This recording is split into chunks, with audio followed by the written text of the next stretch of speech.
Okay, thank you, Reinhard Riedl, for this kind introduction. Maybe I should give a few words about me. Together with Hans-Georg, we created a new special interest group called Business Informatics at the Swiss Informatics Society. I'm a professor at the University of Fribourg at the Human-IST Institute, and I'm also a Swiss post professor. That means I'm working on the digitalization of postal industry at our institute that is called Human-IST. Human-IST is a short form of Human-Centered Interaction Science and Technology. And we think about new sustainable and ethical tools, maybe also putting humans at the center of this AI and digitalization that is happening right now. And we want to do that with a focus on the Swiss society, meaning business, government, but also politics. And that is what I do at the Human-IST Institute. And as I just introduced together with my colleague Hans-Georg, also from the University of Fribourg, we created this year this new special interest group on business informatics. And maybe first we have to answer, what do we intend, or what is the idea behind business informatics? And for doing that, I created these two slides as an introduction, because we have friends with us, and these friends will introduce business informatics from their perspective angles. But from our business informatics special interest group, maybe I should take the Swiss post professorship as a kind of like an example for what we try to do.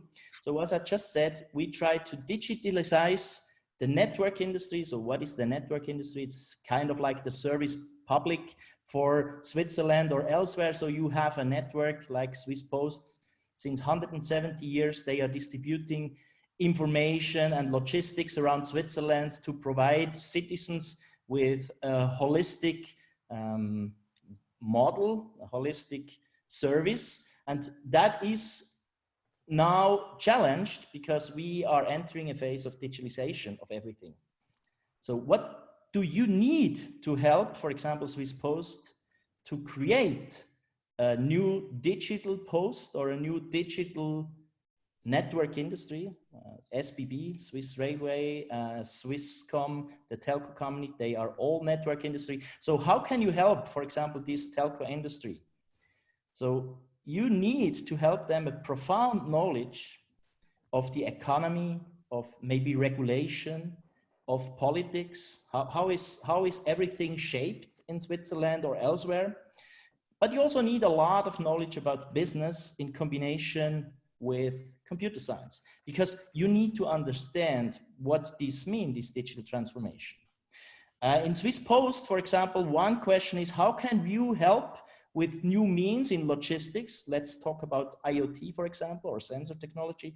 How can you help with new means to build a more reliable, but also a more informative logistic chain?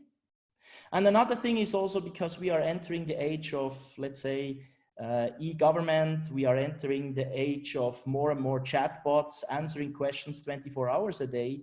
How can you create a kind of like a corporate digital responsibility so that you are responsible for dealing with this data, what we just heard with this big data approach by Professor Portmann? How can you deal with this big data and or the privacy by data issue? And maybe we should provide an infrastructure for Switzerland. And that is also something that someone studying or doing research in business informatics has to think about. So this is a whole transdisciplinary new research field. What do I mean by transdisciplinary? From the university perspective, often it's interdisciplinary. For example, at the Human-IST Institute, we are working with psychologists, sociologists to understand the people, but also the people in a group, and building, designing new interfaces. But we are going over the boundary of this universal research, and that is what I call transdisciplinary, because we are involving politics, business, and society as a whole.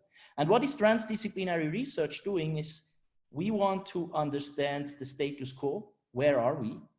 And where are the preferred states? Where do we want to go? And how can we transfer? And this transfer means, for one thing, that we are creating new models, new frameworks, but we are also implementing and building new tools. And often business informatics in an engineering perspective comes along with experimentation, building, testing, and doing it anew and anew. And for doing that, that is especially to introduce you that and different views on that. This is a special what we want to do today. So we will have a discussion, or first an introduction or a presentation of well-known colleagues, international, but also Swiss colleagues, that will present their views on business informatics first, so in 5 to 10 minutes. And then we will have a question and answer session. And last point, before I introduce the speakers, don't forget to join our special interest group and get in contact with us. Okay, but now let me introduce my 4 colleagues with me. First, we have with us Hubert Österle. He's a Swiss well-known and famous professor of business informatics and business information system engineering at the University of St. Gallen. He's widely known as the initiator behind this memorandum on design-oriented information system research. And right now he is working also on enhancing or further developing his idea of business engineering to a life engineering. Maybe he will say something about that later. Then next we have with us Stefan Strecker. He's a well-known professor of business informatics from the Fernuniversität Hagen in Germany. He acts there as head of enterprise modeling research group and of the chair of information system development. Professor Strecker is very active in the German Informatics Society, so that is the sister of the Swiss Informatics Society, and maybe he will tell us also something about that. Third, we have with us Irina Richikova, an established professor at the University of Paris 1 in France. She is working on model-driven engineering, business process modeling, model analysis and verification, as well as enterprise system architecture, all very important fields of business informatics. And Professor Rychkova will share her insights from the MIAG master program in France. That is a special master program for business informatics. And last but not least, I have with me my colleague and co-president of the special interest group, Hans-Georg. He's a professor of digitalization and information system at our university in Fribourg. And he is working a lot with digitalization, meta modeling, distributed ledger technology. And Professor Phil will close this presentation with a presentation on requirements for business informatics curricula. So how are we building new novel curricula for business informatics? But now I hand over the floor to our first speaker, Professor Hubert Österle.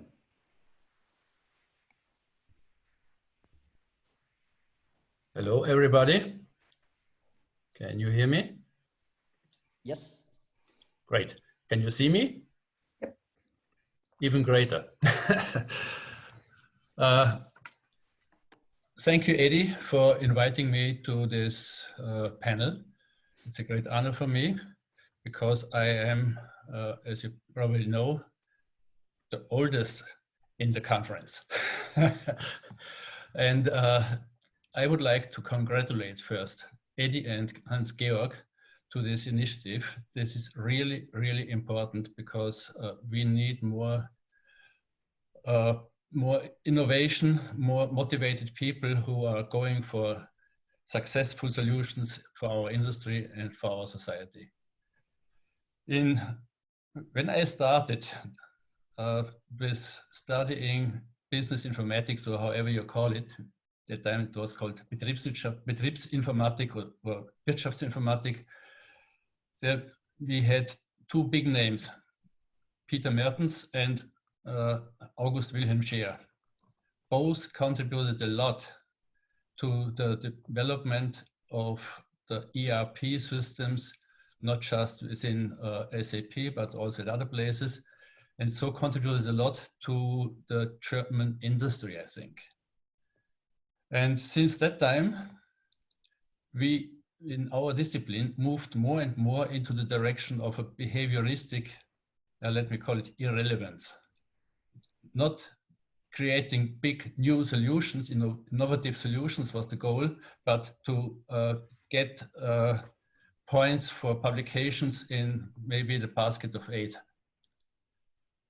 So therefore, this initiative of Hans-Georg and Edi is very, very important for our Swiss society, but also I hope it can give some ideas to other places like Germany, which even need it more.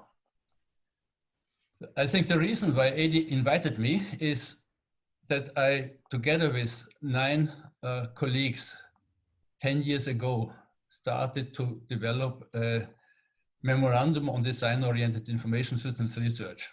We saw that our discipline is going in the wrong direction, and we saw the incentivation of young researchers into that directions. So we developed our opinion of how research should be done at our universities, and we sent out the result to all our colleagues at that time, and we got 111 signatures who totally confirmed this opinion. It was at that time about 85% of all Wirtschaftsinformatik professors in the German-speaking countries. So you probably say, then everything is okay.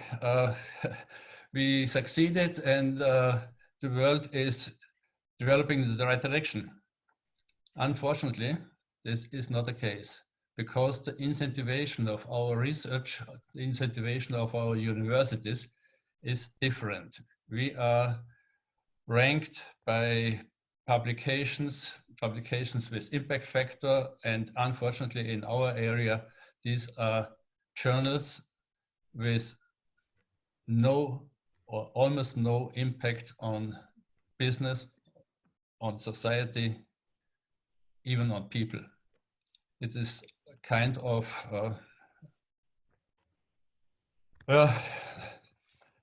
don't let me go into details these points, because I'm not too happy about that.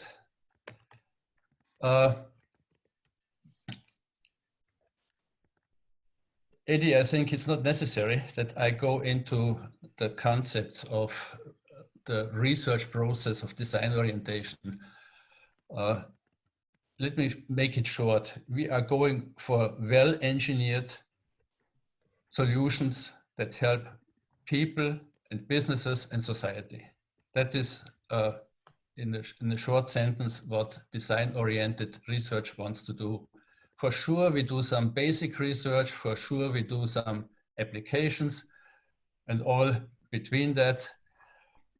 But at the end, I think we always go for solutions, and we are motivated by success of these solutions. It's just about the same what Joachim Buhlmann just mentioned in his talk. Motivation by the solution, motivation by the impact of the solution to society, business, and so on. So I tried a little bit to contribute to the goal setting. As I now always said twice, we are looking for innovative solutions, and we are looking for real life problems that are not problems invented on the desk. These are problems we learn from industry, we learn from talking to people in business, working together with them. We have a big need for that because we are not really in a good competitional position. We in Switzerland is even a little bit better, but all over Europe, we are not in a good position compared to China and the US. And you know the consequences if countries lose their competition abilities.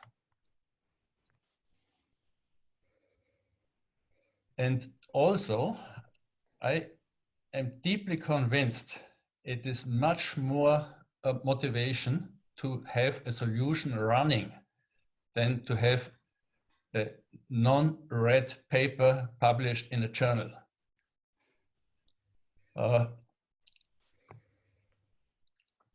I just yesterday had a discussion with Tobias Kovac, who is leading the Center for Digital Health Intervention at Elga Fleisch's chair in St. Gallen and in Zurich.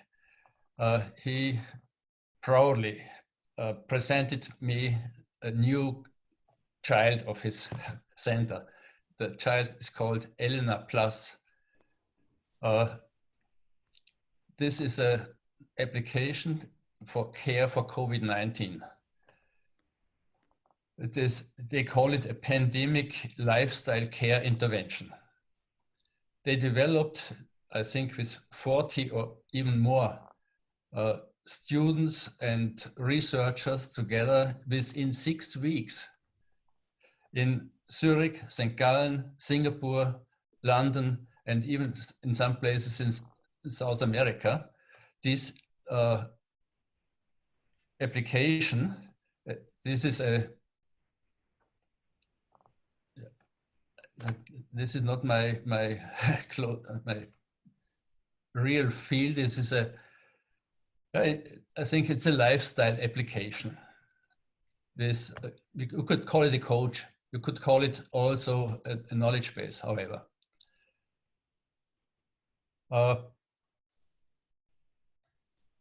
This research produces real value for society. At the moment, it is everything is open source, so all countries can contribute and can use it. And there are no business incentives behind it at the moment. I know what I tell. I hope it will end up in business, because this is the final proof that it is valuable. I already mentioned that I am an old guy. And if you, that means I have a lot of experience. And this means when I look back in my life, there are some points which are especially important for me. You could also call it the pride of an emeritus, however you like. These are people who really contribute to the society. I would like to mention some persons. This is first of all Christine Legner, who is a professor at the University of Lausanne. She is doing a really highly innovative and valuable research in the Competence Center Corporate Data Quality, together with 20 large European companies. This is a great development that's going on there. And another of my, not students, but people who worked with me, is Boris Otto, who created the International Database Association in Europe and combines it now together with the EU in the Gaia X initiative. This has a real big impact in European economy. In St. Gallen, for example, I already mentioned the Institute of Technology Management, where Elga Fleisch runs everything around the Internet of Things in St. Gallen and in Zurich. Or Thomas Gutzwiller, who developed the IMG with more than 700 employees and now is a professor at the executive school in St. Gallen. And I don't want to list more, but I'm also proud that more than 2,000 jobs resulted out of companies which my doctoral students founded after being at the university. So this is the view of somebody who has a long history, looking back and looking what research can do for people and for companies. Thank you, Hubert. Maybe you will be around also later for we have, let's say, a few questions at the end, but now we move on to Professor Strecker from the Fernuniversität Hagen and his presentation. Voila, here we go. Thank you very much. Can you see the slides and can you hear me? Yeah, perfect. Thank you for inviting me to this panel. I would like to congratulate Eddie and Hans-Georg on founding the Business Informatics SIG at the Swiss Informatics Society. I was the chairman of I call it the Technical Committee Business Informatics at the German Informatics Society from 2016 to 2019. I believe this is the reason why you invited me here. So I thought in the first place about what can I tell about my view on business informatics. And I think it sums up into a variety and plurality. And I think those are two aspects. There are both values that I value, and those are also the primary takeaways from my tenure as the chairman of this technical committee, Business Informatics. And I find it remarkable and I find it encouraging to find this variety and plurality. And at the same time, I consider this a very personal view I would like to share with you. It's a view that's not endorsed by the German Informatics Society. It's my own personal view, and I just have taken the liberty to use their slides. Just to give you a picture, it's called the Fachbereich Wirtschaftsinformatik at the German Informatics Society. There's no English language website as of now. It has about 1,000 members coming from industry, from academia, and also from education. There are some students, even high school students are members of the technical committee. And what's really important is that these members are carrying all the activities within the technical committee. You have to understand that this technical committee is a very loosely coupled organization where all the activities actually take place at the SIGs within this technical committee. And there are even non-members, so non-members of the German Informatics Society who act as guests. And we developed this concept of having guests at the activities, at the workshops and so forth. And this was creating an inflow of members into the technical committee, Business Informatics, after those guests visited a couple of times and then they became members. Right now, there are about 18 active SIGs, and they range from digital health to energy informatics. There's a lot of different topics covered. Some of the SIGs are more active than others, of course, but it's important to remember that all the activities are carried out by people. So there are certain active members, and they organize a lot of activities from workshops to big international conferences.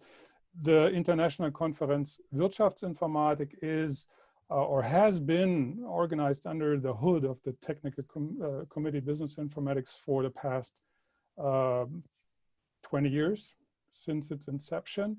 And also we have some SIGs in this technical committee who are or that are hosted by two technical committees. For example, there's a computer supported cooperative work, and that's also within the technical committee on human-computer interaction.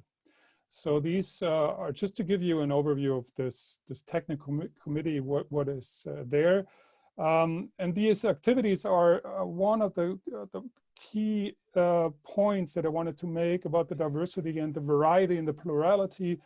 There are scientific journals run, or hosted, endorsed, and sponsored by the technical committee. One is the BISA journal, has since inception more than 50 years ago been a journal that is endorsed and hosted by the technical committee Business Informatics. Also, there's an open access journal called the MISA. It's the International Journal of Conceptual Modeling. It's run by one of the SIGs, and there's also some other magazines. What we have done within the technical committee as an activity, for example, was developing curricular recommendations for bachelor's and master's programs at universities and universities of applied sciences. And those have been endorsed then by the German Informatics Society, and you can download them now from the website. And then there is some activities that I started when I was this chairperson. I started a podcast, and I will show you in a second slide with a logo of that. And this podcast is about business informatics, and I have done about 12, 13 interviews, talks. I talked to different people.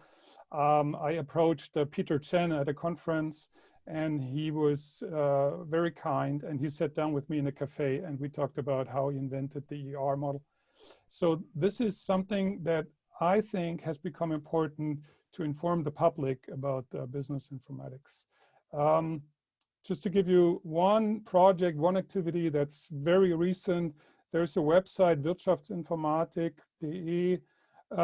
It used to be really old. Nobody really took care of that website, and there was an initiative started last year resulting in this really nicely done, nicely designed new website.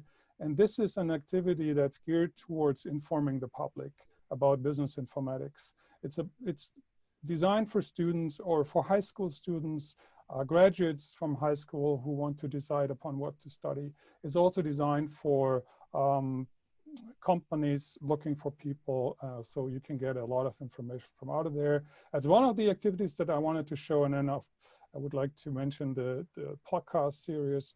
There's a link. I just started it out of this desire to inform the public to do something that is geared more towards the general public rather than people who are interested in technical details. And the interesting thing is that this podcast now has about 20,000 listeners. So about 20,000 people listen to those podcast episodes. There are more activities coming out of the technical committee, and they show the variety and plurality. There has been recent activities on campaigning with policymakers in Berlin, also consulting with them. Again, these are activities that are run by specific people who are active and who want to change something. Overall, the whole technical committee is channeling all these activities. But again, it's a very loosely coupled organization. It's not a hierarchical thing. It's done at different levels, and very different levels, actually. But what I find interesting and what I take away from my time as this chairperson is that you can see the variety and plurality at different levels. First, the members are very diverse. We have a lot of people coming from industry.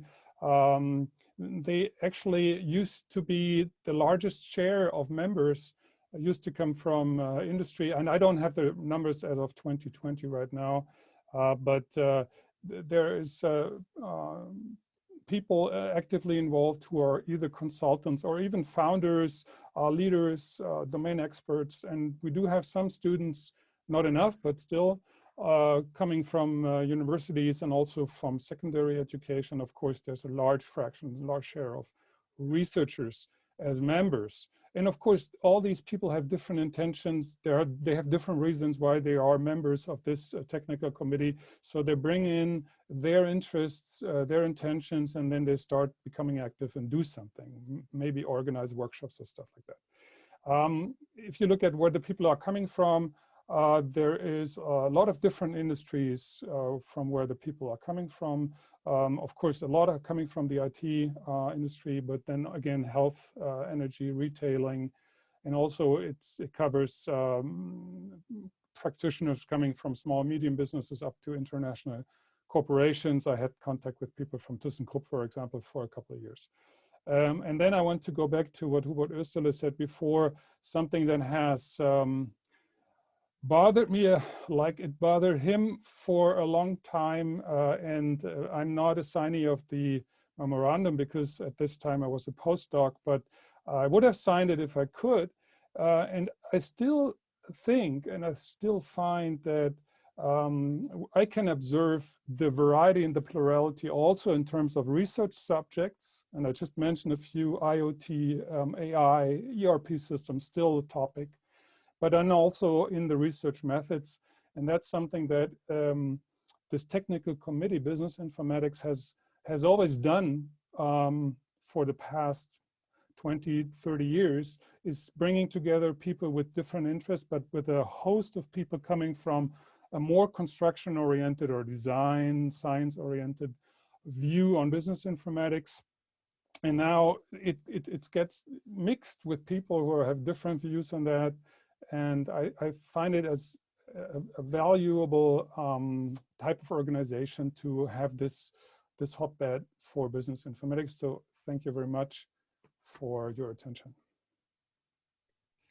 Thank you, Stefan. Now we move over to the third speaker, and I have slightly the doubt that I pronounced that wrong. Professor Rychkova, she will now introduce the MIAG project and the business masters in France. Hello, thank you very much. First of all, thank you very much for inviting me, for reaching out. I will share my slides in a second. Voila. Okay. Does it work? No. Yes, it works. Thank you. It looks like I don't see it. Okay. Just I don't see my own slides myself. Wait a second. What is it? Okay, here we go. Well, thank you very much. Yes, I'm Irina Richikova. I'm an associate professor and director of Master MIAG program in University Paris 1, Sorbonne. So it's been for 11 years. I was involved in this master program as a professor, as a lecturer, and it's been 5 years already. I've been involved as a director of the program, and today I'm here to share my insights, our insights from French education system. So how we deal with business informatics and what role business informatics plays in current university systems. So MIAG, first of all, brief definition what it is, because apparently it's a rather particular program which exists in France already from 70s.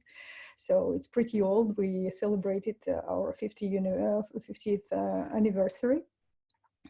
This is, you can check in Wikipedia that this master program, it's a specific master program in business informatics, which is dedicated to business informatics. And as I said, it was created at the end of 60s in response to the requirements expressed by industrial companies in highly trained engineers with non-traditional profiles. So French engineering schools are known for have a long history, but the profiles required by the end of 60s were a bit different. So it was a synergy of informatics and management competence which were required.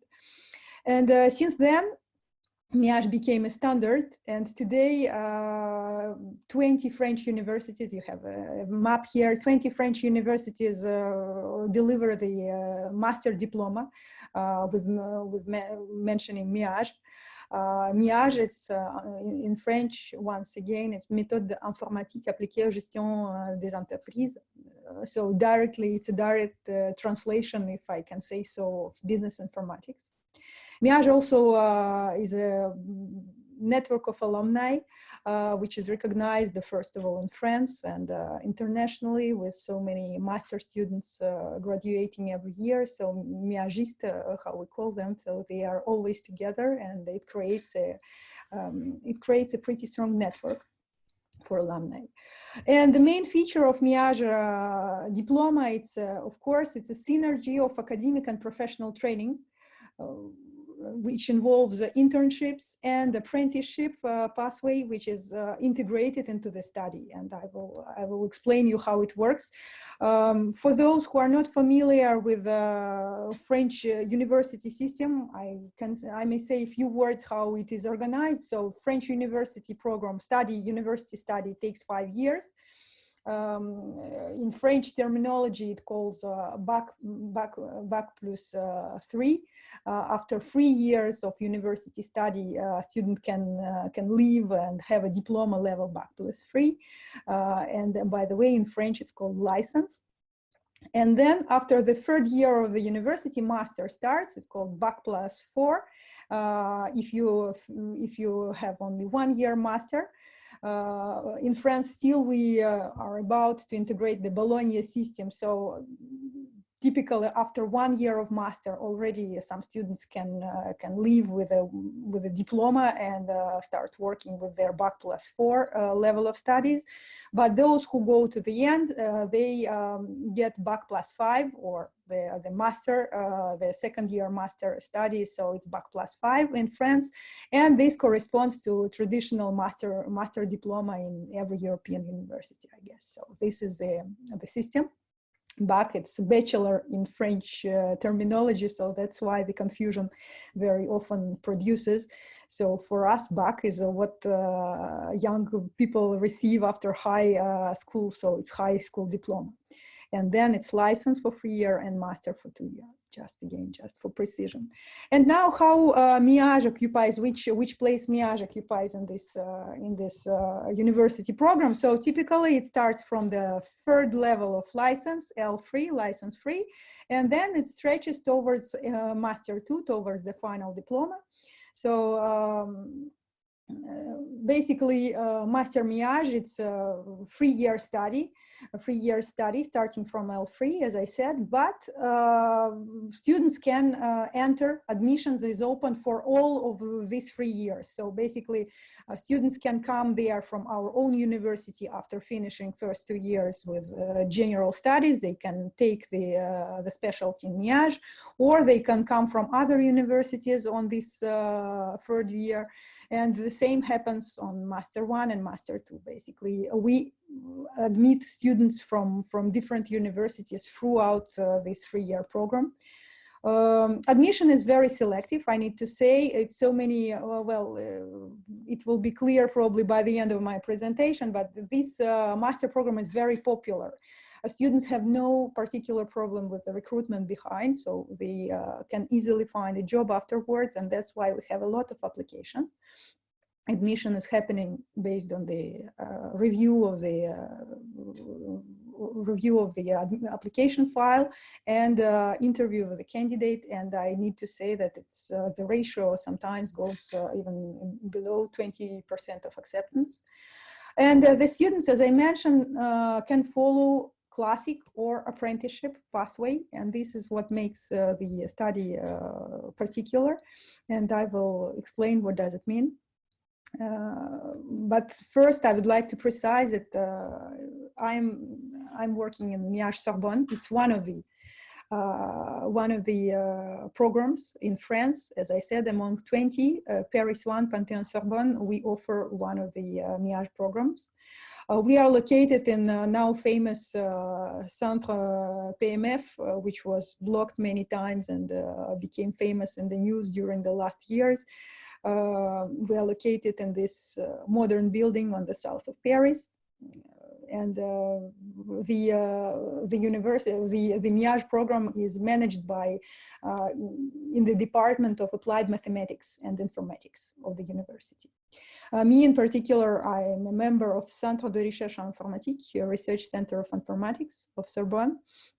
And so, and our faculty teams are mostly members of this center. So this is how we manage the program. And more details about our particular implementation of MIAG. As said, we have our students entering the program and studying with us on 3 levels. L3, license 3, we have 2 classes of 30 students and 1 class following apprenticeship pathway, another class following classic pathway. The same for M1, but there we have a little bit less students since some of those are leaving for mobility programs, for international mobility. And then our program, our MIAG Master finishes on the level M2 with 2 parallel classes, one Système d'information et d'innovation in French, and another class, another program, which is 100% in English. And with about 60 students every year. with 90% of students following apprenticeship pathway and 10% following classic pathway. Probably to say right away, apprenticeship means that in parallel with their studies, students are also have a job in a company. They also employee in a company, and they have double status. They are working in a company and alternating with studying in the university. With classic pathway, students are following the regular curricular of studies as all students do, so they only go to the university for study. Okay, so this is the structure, and how do we organize? But now I would like to boil down to the particularity why this program is so important and relevant for business informatics. What is particular about this program? So here you see our main building blocks in terms of materials. As I mentioned, originally the intention behind MIAG was in the 70s to create specialists with a set of technical skills relevant to industry. So also the intention was to be able to evolve the curricular and to remain relevant, to stay tuned based on technology, based on new technology, new approaches, new methods applied to industry.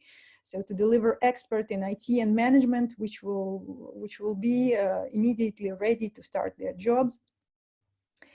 So this is a reflection, I would say, of this idea in terms of building blocks. This is very approximate distribution of hours of teaching for M1 and M2. I just took only the last two levels for master studies.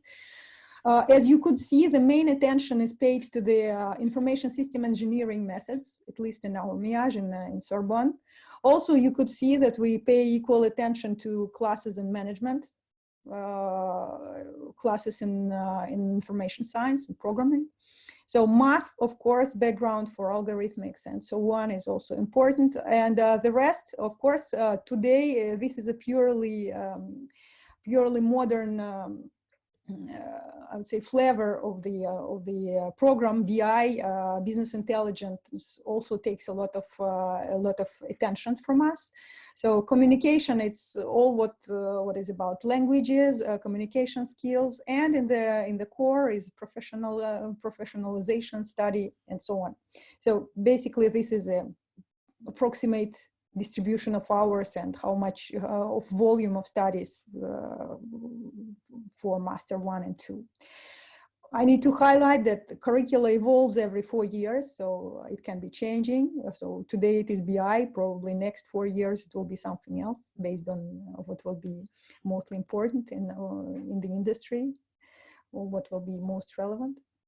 On the right, you also have an example of curricular, which is for this year in this Master M2 exam. I just chosen that because it is in English. You could see the title of the classes we have, which are taught this year in Master 2 exam program, with special attention to specific topics in blockchain, for instance, in business intelligence and machine learning, and so on. So this gives you an appreciation of what business informatics is about inside the MIAG program. To highlight our relationship to the industry and the fact that we want to be relevant and we want to have an added value to the industry with this teaching program, I just highlight the modules which.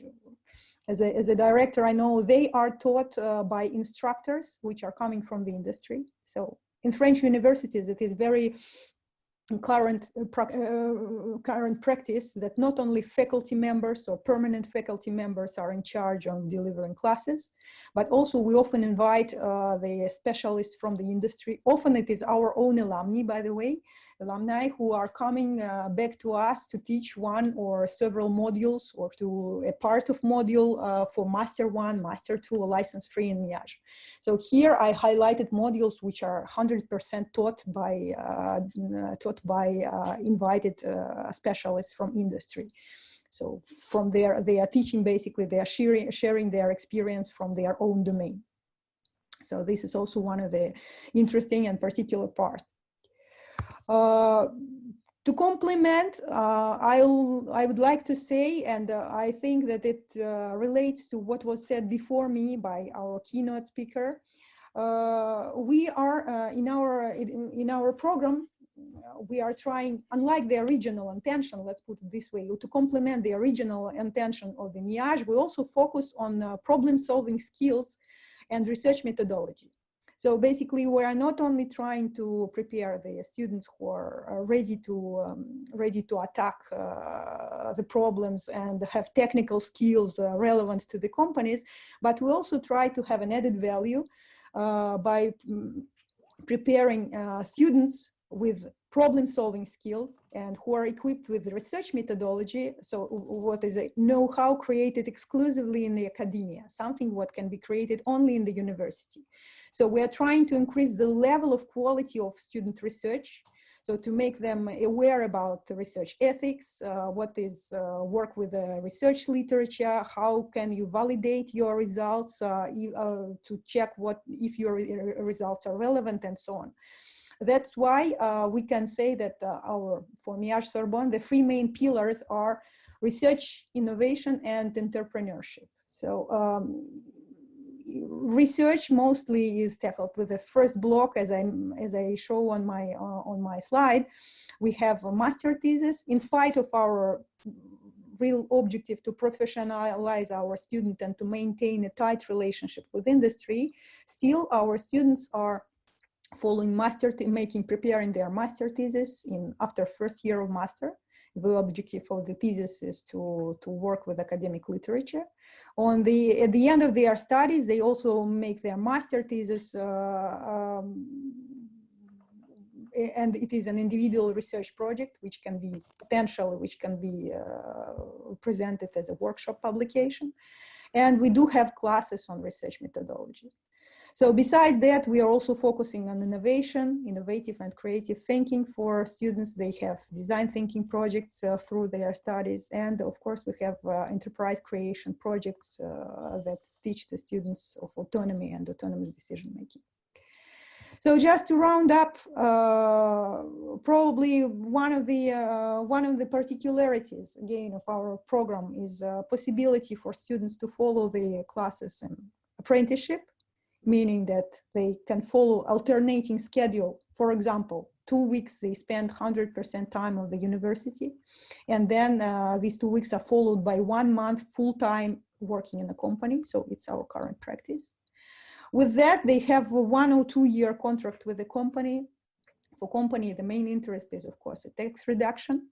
For students, they have salary, attractive salaries as employees. And of course, the main feature of this program is on-the-job training plus experience. So students are leaving with 3 years of experience after this pathway. On the other hand, those who decide to follow the traditional pathway, traditional studies, they are having internships, 5 months on Master 2, 2 months of Master 1, and 2 months of L3 minimum. So they also have a pretty rich CV by the end of their studies. And in parallel, classic students very often choose to go for mobility programs, so they go abroad. We have a set of partner universities where the students spend their time. So to finish what they are doing, actually, what our students are doing with whom we are working with this tight connection to the industry, we are partners with many companies in France in banking, insurance, industrial manufacturing, and so on. This is just a short list of companies who are recruiting our students as apprentices or who are offering internships for them. If I talk about roles they play in these companies, so already during the internships or during their apprenticeship, our students are taking on responsibilities for project management. They are working in information system architecture teams on projects on integration, business analysis, BPM consulting. And of course, with reinforced teaching in research methods, we don't neglect the career opportunities for our students in PhD, in academia, like PhD, or research and development in the industry. Irina, sorry. Yes. This is the last That's slide, it. because I just Yes. was informed that we have a bit more time for question answering later, but okay, we slowly have to move to Hans-Georg. Yeah, sure. So just the final phrase which I wanted to add, that the success of our master program speaks for itself. We have a statistics which we collect ourselves, that during the last 15 years, 90% of our MIAG students, I'm talking only about Sorbonne, graduates sign their contract, their permanent contract with the company within first 3 months after their graduation. And actually, it's only 90 because many of our students prefer to go abroad or spend 1 year traveling before actually searching for a job, and that's why the statistics is a bit lower than it might be. So this is probably the main outcome of this program, and it's 50 years of existence. Thank you very much. Thank you very much. I think we have to shift to Professor Phil from the University of Fribourg, and he will present us curriculum development, what he is doing. The floor is yours. Then, yeah, first, thank you very much to our speakers before, to Hubert, Österle, Stefan Strecker, and Irina Richikova for giving their insights on how business informatics evolved and how the current situation is in Germany and in France. So that is, I think, very interesting also here from the Swiss perspective to get these insights. Let me probably just take this opportunity to sum up a little bit on what we would now have to derive in terms of requirements for business informatics curricula, especially also when we want to implement them here in Switzerland. And I can give you some insights on this, and then also probably show you one example of how we could do that. So the question is, what do we need to teach in business informatics? So Edi has already shown that at the beginning that business informatics is a highly interdisciplinary field. So we have on the one hand side all the economic and business aspects. On the other hand side, we also have here all the informatics aspects, and they come together then in the field of business informatics. However, business informatics, it's not just this intersection of these two fields, but it actually also contributes very specific methods. And we have seen that, I think, also in Irina's presentation, where you have, for example, all this field of conceptual modeling of business process management that are quite specific to business informatics, and that provide their own methods then to this field, and that make it so powerful actually then for achieving this what we call business IT alignment that is so sought after in industry today. So we can also look at the guidelines from the German Informatics Society a bit that Stefan Strecker had already mentioned in his talk, I think. So he briefly mentioned that there are some curriculum guidelines that have been worked out by the German Informatics Society for business informatics. And I think that is quite useful to consult that, as well as in addition, of course, from the MIAG program. So far we didn't have these insights on the MIAG program. So I'm very thankful also for Irina for sharing these insights with us here. So for the German Informatics Society, they have compiled that. And we can see that actually the topics here are quite numerous that we have to teach today in business informatics. So it's ranging from the foundations, of course, in management and economics, the foundations in computer science, also in mathematics, statistics, and law typically, and then up to the core business informatics topics like today data management, process management, development and operation of information systems, and so on. So these are quite many topics that we have to take into account today, but that contribute then to this very well recognized program, and that is why actually also the people who take these programs are very well wanted then by industry. So I think Irina has presented us quite some examples and gave us some very good insights. What does this mean today for industry and why we need that? So the question is for me then, well, how do we integrate emerging topics of high relevance? So we have seen today the topic of machine learning already in the keynote and artificial intelligence, but there's some more, of course, in this context. So for example, also the area of data science analytics, it's a big topic today that we need to take into account, as well as, of course, here things like information security and risk management, as well as modern topics like distributed ledgers, blockchains, and so on.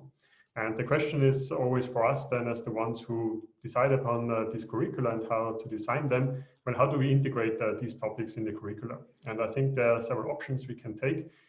So the first one would be to offer elective courses. So that is an option that we can have, so that we have some flexibility in the curricula and we can very quickly integrate new topics.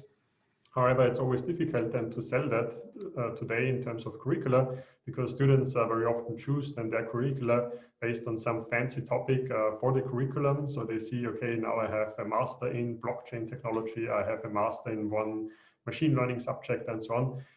And it's difficult if we have the traditional business informatics direction where all these things are basically contained, but it's a bit hidden. So in terms of marketing, for example, it's not so easy to do that. Second option is, and I think that is also what Irina has mentioned, and I like that actually quite a lot, because I saw that this is also a good option, so that we have frequent updates of curricula. Of course, then you have good visibility for prospective students, so they see the new courses that we can offer. On the other hand, I think that always involves quite high administrative effort. So we should not also forget about that. So when you have very frequent updates, new courses, you have to recompile all the curricula. It's quite a lot of administration that goes on in the background. Third option is, I think, that we could have also frequent updates of courses. So of course we do that also here, so that we can very quickly integrate new topics. However, again, here the visibility for prospective students is quite low. So the question is, how do we combine that, and how do we put that all together now when we want to design new curricula? And I can show you now what we have done in Fribourg. So we have just recently designed the new Bachelor of Science in Business Informatics. And what we put in here, for example, in the first year are all the foundations. So here we have the management foundations, accounting foundations from the management side. Then we have the foundations from computer science. So we have the programming foundations, also object-oriented programming, as well as particular business informatics courses, as you can see here. And then we have the additional courses, of course, in statistics and mathematics that also play an important role. Then in the second year, we advanced that. So we integrate here also more courses than from management and economics to get a more deep understanding of these subjects. And also then in the area of computer science, so we add the classical computer science courses like databases, algorithms, and software engineering. And this is complemented then by particular business informatics courses. So for example, here for us in Fribourg, it's also a big topic to have this conceptual modeling integrated in the curricula. So here we have integrated a new dedicated course on information systems modeling and also on operations management. And what we did then in the third year is that we now also integrated the modern topics, especially in computer science. So for example, we now have dedicated courses on machine learning, security, and concurrent and distributed systems.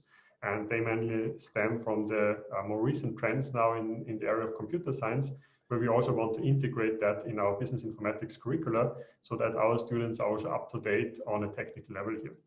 In addition, what we have recently integrated in Fribourg are also these two courses where we teach requirements engineering for information systems, and we have an information systems development project that very much relates to what we have seen also in the MIAG program, I think, that has also a very strong focus on implementation, on practical applications, where the students are asked actually to conduct a real implementation project then at the third year of the bachelor studies. So that should really prepare them also for industry and how the things work in industry. And in addition, we have integrated here 3 elective courses where we can always integrate modern topics and very quickly react also to modern trends. So that is a kind of combination of these options that I've shown you before. So just to give you some insights on how we compiled now these different views, and I think that is also a good way then to cooperate internationally. So I would be very happy, of course, if we can then set up, especially now for our new SIG business informatics, some cooperation, for example, with Irina in Paris with the MIAG program, as well as, of course, also with Stefan Strecker and the German Informatics Society, because I think that complements that actually quite well, and I think we could have a very great cooperation here.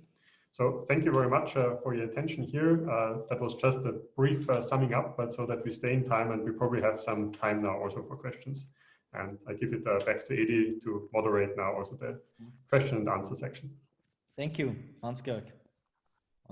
Yes, I am unmuted. And thanks for the presentation. I just heard from Hubert Österle that he somehow fell out of line, or he had to go offline. So we are only the four of us, and I would like to have a brief discussion, not more than 5 to 10 minutes, because then we have to stop. According to Arthur Clay, that is somehow running the time and keeping the time. So is there any question from the audience or in the chat or so that we should start with, that you have interest or you want to ask? Otherwise, I can maybe start with a question here at the beginning, and I would like to start a question with Stefan that is interesting to me. The last few slides you presented the ideas of the German Informatics Society and this podcast as well. And for me, it's interesting to know, because you are more familiar and we just started with this special interest group.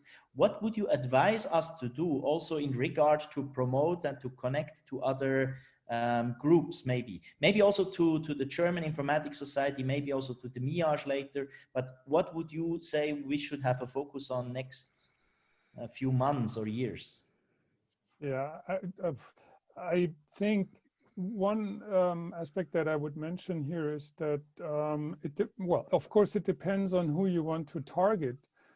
If you want to target people in companies, you probably need other activities than targeting students, for example.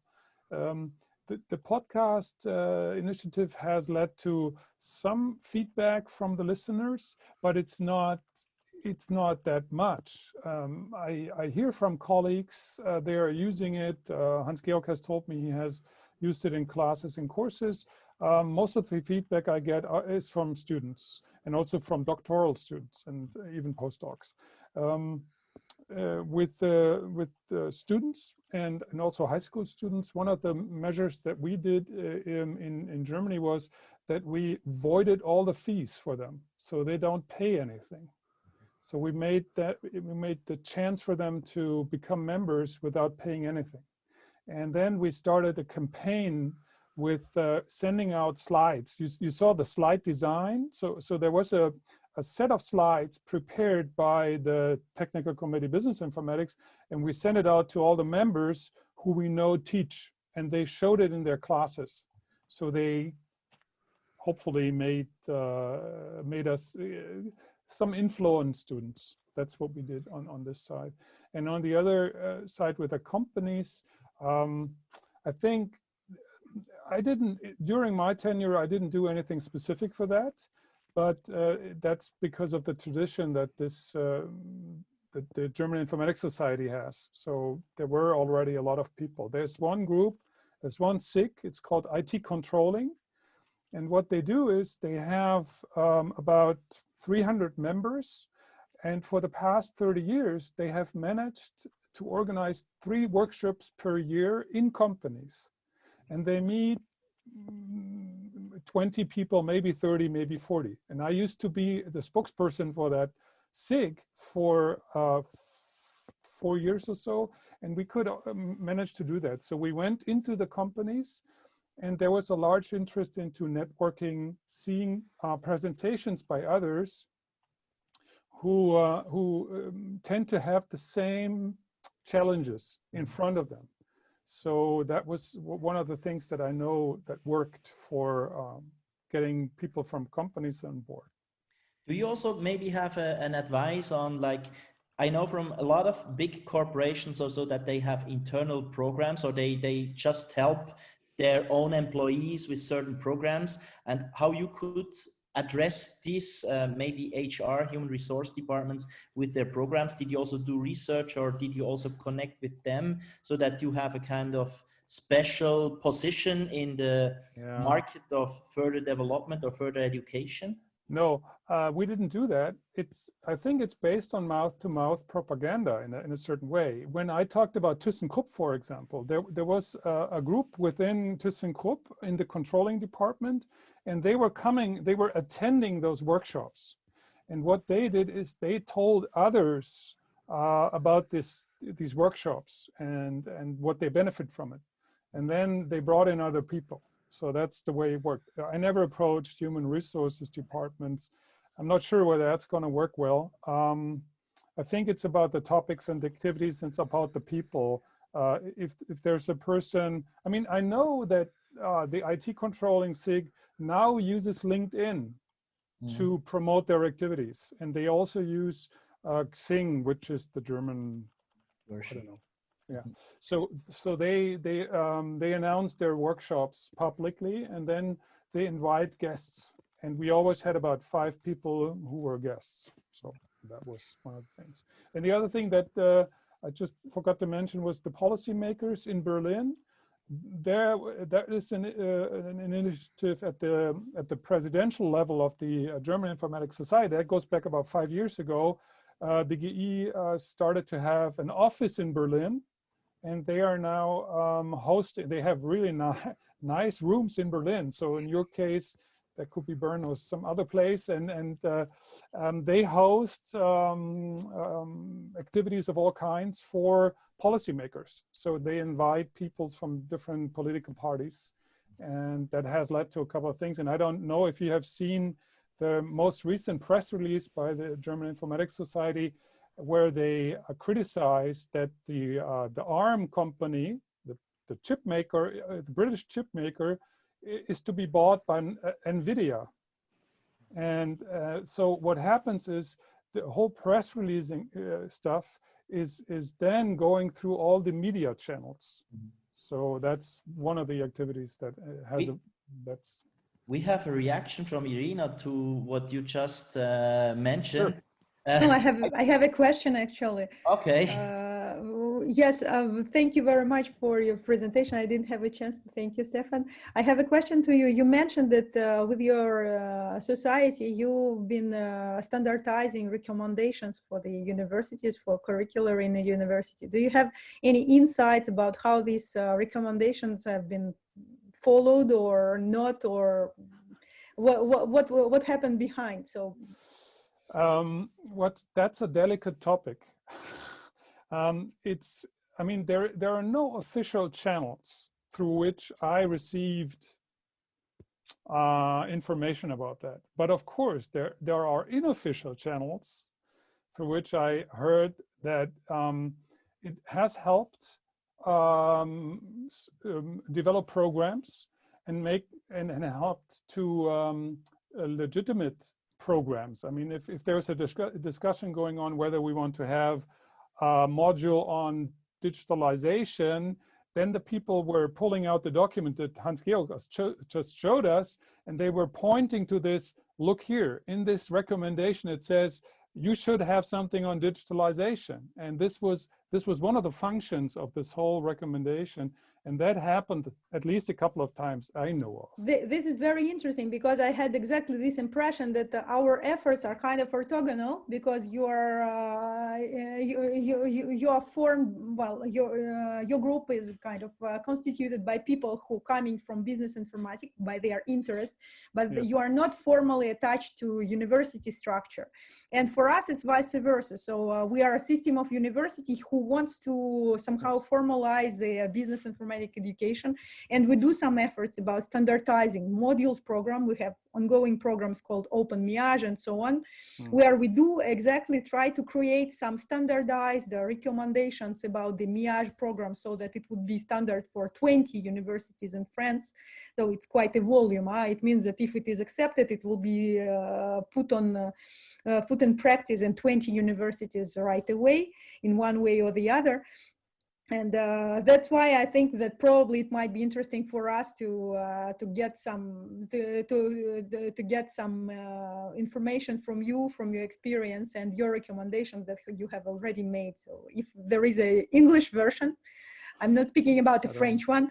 Yeah, I don't believe so. I'm sorry. Yeah. Oh, okay. I don't think there is an English language version. But we might take up this proposal probably for Switzerland, and maybe we will take up this. And we are directing the SIG Business Informatics in Switzerland towards an English direction, because in Switzerland, you know, we have many languages that are being spoken, and it's not so easy for all the people to speak all the languages. Also in Fribourg, we have the advantage that we are proficient both in French and in German at least, so that helps. But we still want to integrate also the people from the south, for example, from Tessin and so on. And I think we could probably come up with a proposal on that. And then we could probably get your feedback, both from Germany and from France, to integrate it, and then we can exchange that much better. I think our time is already up. I'm so sorry, because it was interesting also the discussion that just started among us. I hope that the others also liked it a bit, or if it was only a discussion with us or for us. But I think we should finish here. And if there are other questions, maybe you can send them to us, to me, to our friends here, and discuss it offline, or at least not in this topic anymore. And also don't forget to register for this new special interest group on business informatics. Thank you. And I hand over to Reinhard or Arthur. Thank you. Thank you. Bye.